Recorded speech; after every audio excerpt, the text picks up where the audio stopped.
ಅನುದಿನ ಅನುಕ್ಷಣ ಮನೆಯಲ್ಲೂ ಕಲಿಯೋಣ, ಕಲಿಕೆಯ ಹೊಸ ಹಾದಿಯಲಿ ಜೊತೆಗೂಡಿ ಹೆಜ್ಜೆಯ ಹಾಕೋಣ, ಸಂತಸದಿ ಕಲಿಯೋಣ ನಮ್ಮ ಹೆಮ್ಮೆಯ ಈ ಕ್ಲಾಸಿನಲ್ಲಿ. Yes sir. Yes teacher. Present ma'am.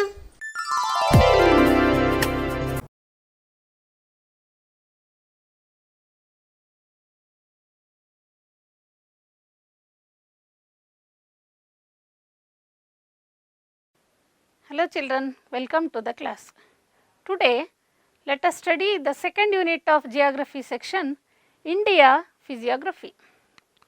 In this lesson we are going to discuss about the general features of the landforms of India, the physiographic divisions of India, the important features of the physical divisions and their importance.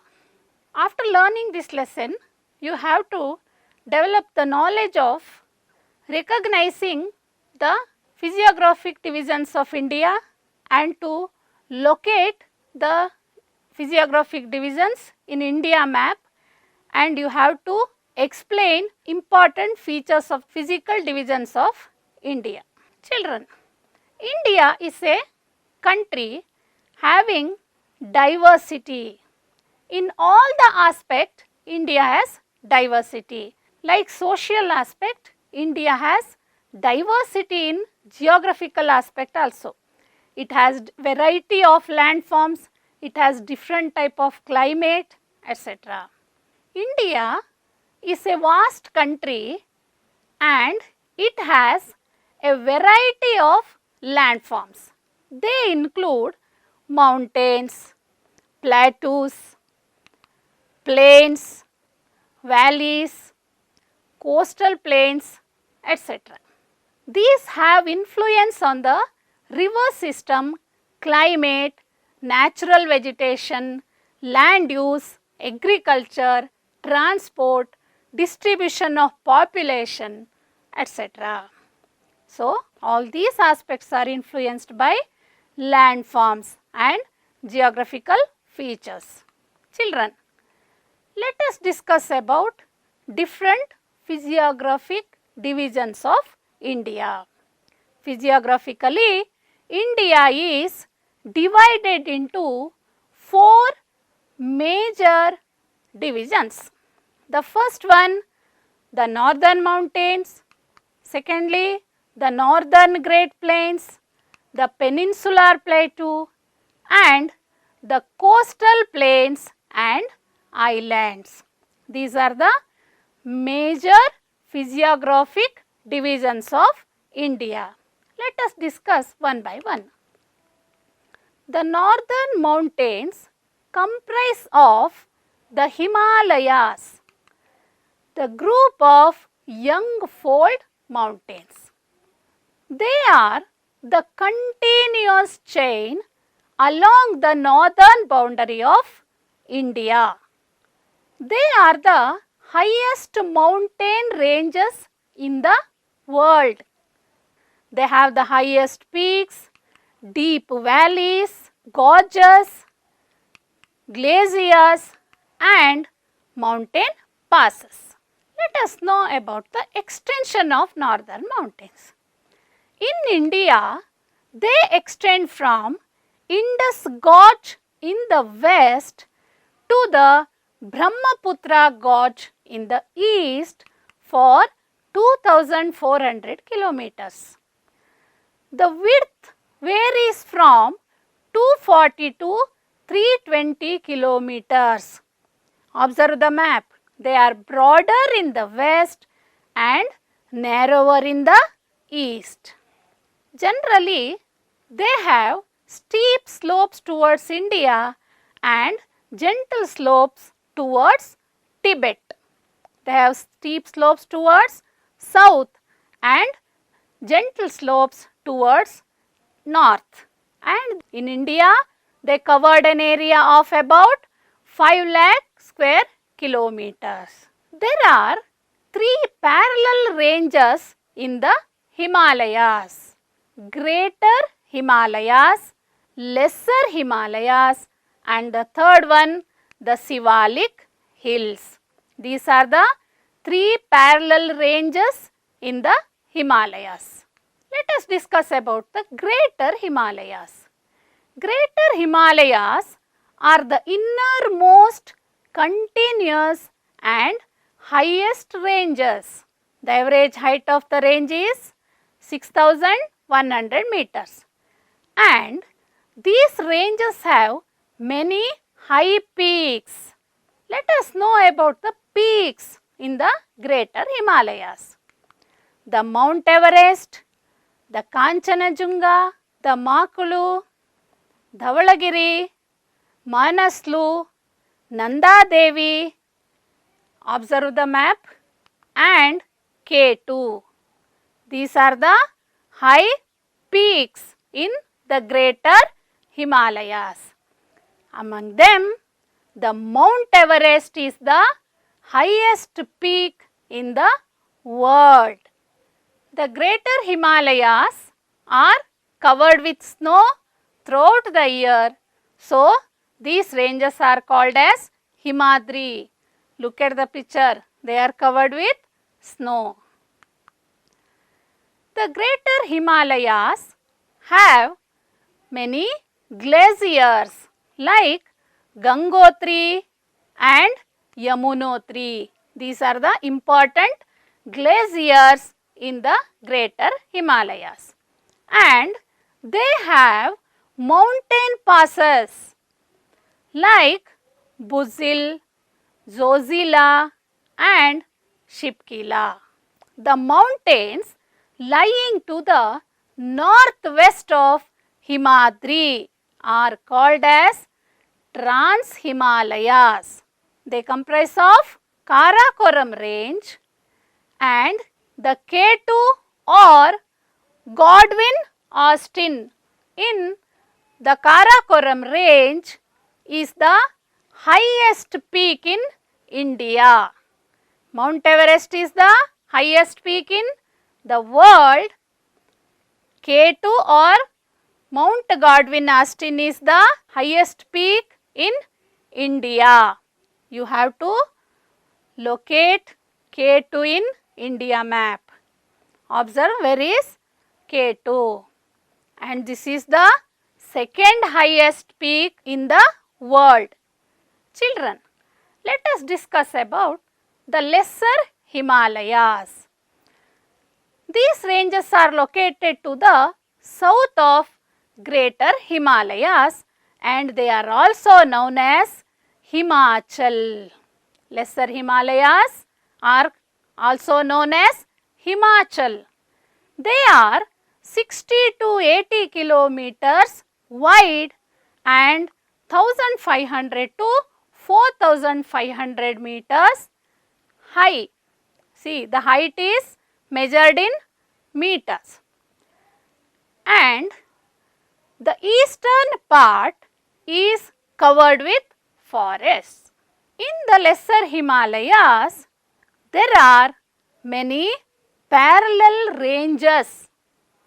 For example, Pir Panjal, Dauladhar, Nagatiba, the Mussoorie, the Mahabharat and the Darjeeling ranges. These are the parallel ranges in the Lesser Himalayas. You have to know to mention all the parallel ranges. And the Lesser Himalayas contain many valleys such as Kashmir Valley, Kangra Valley, Kulu Valley, etc.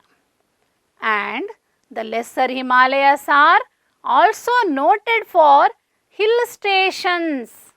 For example, Simla, Ranikhet, Mussoorie, Nainital and Darjeeling. These are the important hill stations in the Lesser Himalayas. Children, let us know about the Sivalik Hills. The Sivalik Hills are the outermost ranges or foothills located to the south of the main Himalayas. Therefore, they are known as Outer Himalaya. Sivalik hills are known as Outer Himalaya. They are the lowest range of the Himalayas with the height of 600 to 1500 meters and the width is about 15 to 150 kilometers. The Sivalik hills extend from Jammu and Kashmir in the west to the Arunachal Pradesh in the east. You have to remember this. They have flat bottom longitudinal structure valley. Observe the map. This is known as dunes. Dehradun is the example for a dune. Children, let us discuss about the importance of Himalayas. The Himalayas play very important role, especially in the economy of India. They act as natural frontiers and they prevent foreign invasion. They prevent cold winds from the Central Asia. And they also obstruct the rain-bearing winds and this causes heavy rainfall. And the Himalayas have thick forests in the slopes and they are ideal for the plantation crops. For example, Assam is known for tea because they are suitable for plantation crops. And the Himalayas are the storehouse of minerals. We get different minerals in Himalayan mountains. And the Himalayas are birthplace of many rivers and waterfalls which are used to generate hydroelectric power. Children, so these are the importance of Himalayas. Children, let us discuss about the Northern Great Plain. The Northern Great Plain lies between the Himalayas in the north and the peninsular plateau in the south. And let us know about the formation of Northern Great Plain. It is formed by the depositional work of three river systems. The Northern Great Plain is formed. You may be asked a question, how is the Northern Great Plain formed? See, it is formed by the depositional work of three river systems, namely the Satluj, the Ganga and the Brahmaputra.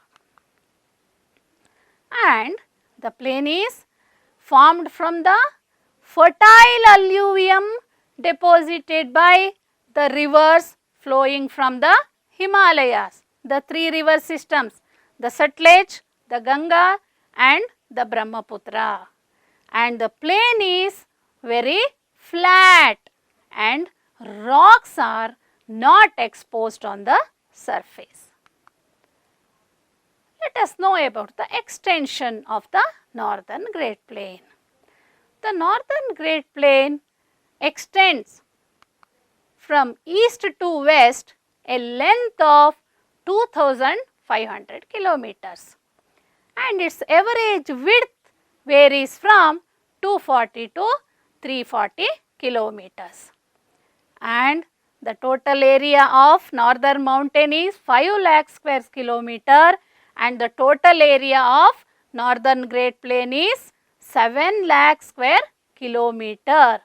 And the Northern Great Plain is the largest alluvial soil tract in the world. Let us discuss about the importance of Northern Great Plain. The Northern Great Plain is very suitable for irrigation and agriculture. because it has perennial rivers. So, very suitable for agriculture and irrigation, and it has vast fertile alluvial soil because they are formed by the depositional work of the river system, the deposition of fertile alluvium. So, it has vast fertile alluvial soil. So, it is highly suitable for agriculture, and its level lands supports a network of roads. We already know that northern Great Plain does not have rocks. So, it supports a network of roads, railways and means of communication, and they are useful for industrialization, urbanization and trade, and a number of pilgrim centers are located here. So, these are the importance of northern Great Plain. Let us discuss about the Peninsular Plateau. Peninsular Plateau is the largest physical divisions of India. It is the largest as well as the oldest physical division. It was being the part of Gondwana land. The Peninsular Plateau lies to the south of Great Plains and it is roughly in triangular shape. Observe the map. What is the shape of the Peninsular Plateau? It is roughly triangular in shape, and its apex is formed by Cape Kanyakumari in the southern extremity, and it occupies about 16 lakh square kilometers. So, this is the largest physiographic division of India. The Peninsular Plateau is bounded by many hills and plateaus. Observe the map. Aravali Hill, Vindhyas, Satpuras, Western Ghats, Eastern Ghats, Chota Nagpur Ranges, Deccan Plateau, Malwa Plateau, etc. The Aravali Range is the oldest fold mountain, lies to the northwest of Peninsular Plateau, and Guru Shikhar is the highest peak on the Abu Hills of Aravali Range. The Vindhyan Range flanks the northern edge of Narmada Valley, and the Satpura Range runs in an east-west direction south of the Vindhyas in between the Narmada and the Tapi rivers. Let us know about the Western Ghats. The Western Ghats are continuous range running parallel to the west coast of India from the Tapi valley to Kanyakumari. They are also known as the Sahyadris, especially in Maharashtra and Karnataka. They call Western Ghats as Sahyadris. They are steep on the west side. They are very steep on the west side and smooth in the eastern side. The Western Ghats have many mountain passes like Borghat, Talghat and Palghat. South of the Palghat gap, the Western Ghat continue as Annamalai, Palani Hills and Cardamom Hills. Annamudi in the Annamalai range is the highest peak in South India. Annamudi is the highest peak in South India. Let us know about the Eastern Ghats. The Eastern Ghats run almost parallel to the east coast of India. They extend from Mahanadi Valley in the north towards the Nilgiri Hills in the south.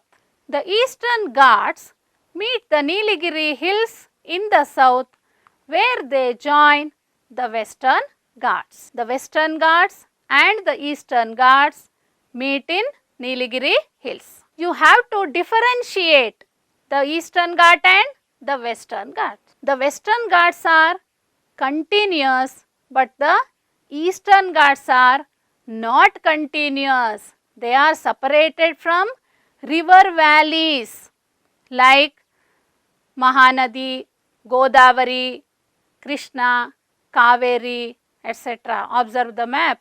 The Eastern Ghats are not continuous. They are separated by river valleys. But the Western Ghats are continuous. And Eastern Ghats are lower than Western Ghats. Western Ghats are higher than Eastern Ghats. And the highest peak in the Eastern Ghats is Armakonda. Armakonda is the highest peak in the Eastern Ghats. Let us know about the Deccan Plateau. The Deccan Plateau is bounded by Satpura and the Vindhyas in the northwest, and the Western Ghats in the west and the Eastern Ghats in the east, the Mahadeva and the Michael ranges in the north, and the Chota Nagpur Plateau lies in the northeastern part of the peninsula. Let us discuss about the importance of peninsular plateau. You have to explain the importance of peninsular plateau in the economy of India. Peninsular plateau is rich in minerals, thick forests and biodiversity. It has influence on southwest monsoons. It obstructs the southwest monsoons wind and it causes heavy rainfall, especially in the west coast of India. And it is covered with black soil, which is useful for agriculture. And the Western Ghats are the birthplace of many South Indian rivers, both west flowing rivers and east flowing rivers, which are useful for the generation of hydroelectricity. And the peninsular plateau is also well known for hill stations such as Ooty, Mahabaleshwara, etc. So, the peninsular plateau plays very important role in the economy of India. Children, let us discuss about the coastal plains. The plateau of peninsular India is fringed by coastal plains on either side. It extends from the Rann of Kutch in the west to the delta of the Ganga in the east. Indian coastal plains are divided into two divisions. One is the western coastal plain and the second one is the eastern coastal plain. The western coastal plain lies between the Western Ghats and the Arabian Sea. It extends from the Rann of Kutch to Kanyakumari. It is narrow, steep and rocky. We can classify the western coastal plain into three divisions. The first one, the Konkan coast, which lies to the south of Gujarat plain, extends from Daman to Goa. And the second one is the Karnataka coast. It extends from Goa to Mangaluru. And the third one, the Malabar coast, which extends from Mangaluru to Kanyakumari. These are the three divisions of the western coastal plain. Let us know about the eastern coastal plain. The eastern coastal plain extends from north of rivers Varnarekha to Kanyakumari. It lies between the Eastern Ghats and the Bay of Bengal. The main features of Eastern Coastal Plain. Observe the map. You have to differentiate the west coast and the east coast. It is broader than western coast, and many rivers of South India flow across the plain, and they have formed deltas like the Mahanadi, the Godavari, the Krishna and the Kaveri. These rivers formed deltas. The eastern coastal plain is divided mainly into two coasts. One is the northern Sarkar, lies to the north of river Krishna, and the Coromandel coast lies to the south of river Krishna. These are the two parts of the eastern coastal plain. Some lagoons are formed in the coastal plains. Observe how is the lagoon. Lagoons are separated by the main water body due to some natural barriers. For example, the Lake Chilka, Lake Pulicat and Lake Koleru. These are the important lagoons on the east coast. Let us know about the importance of coastal plains. Coastal plains provide some natural harbors which help in carrying on foreign trade. Harbors are very essential for foreign trade. For example, Kandla, Mumbai, Marmagova, Kochi, Vishakhapatnam, Kolkata, etc. These are the important harbors of India.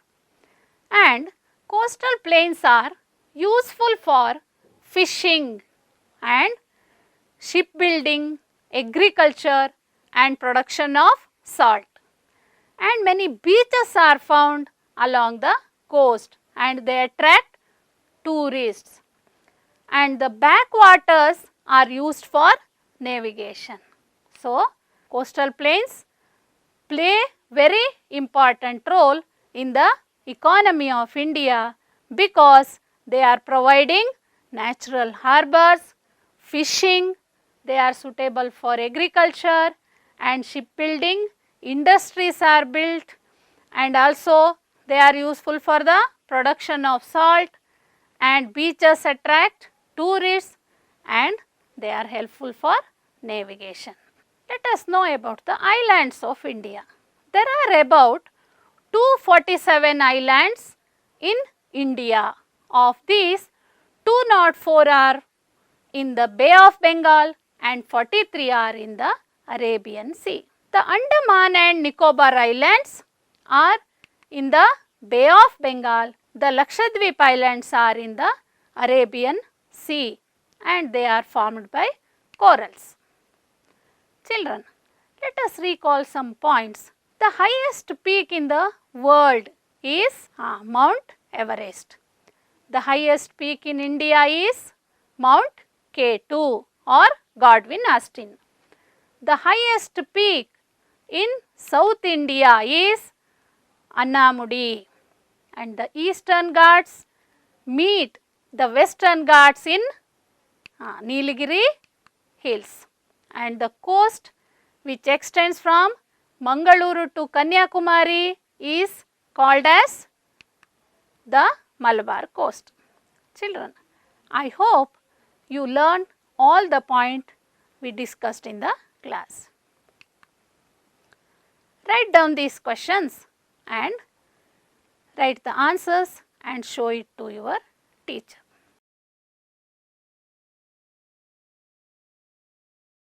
Children, do this activity.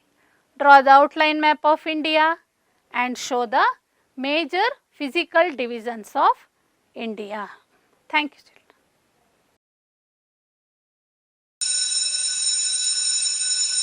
children.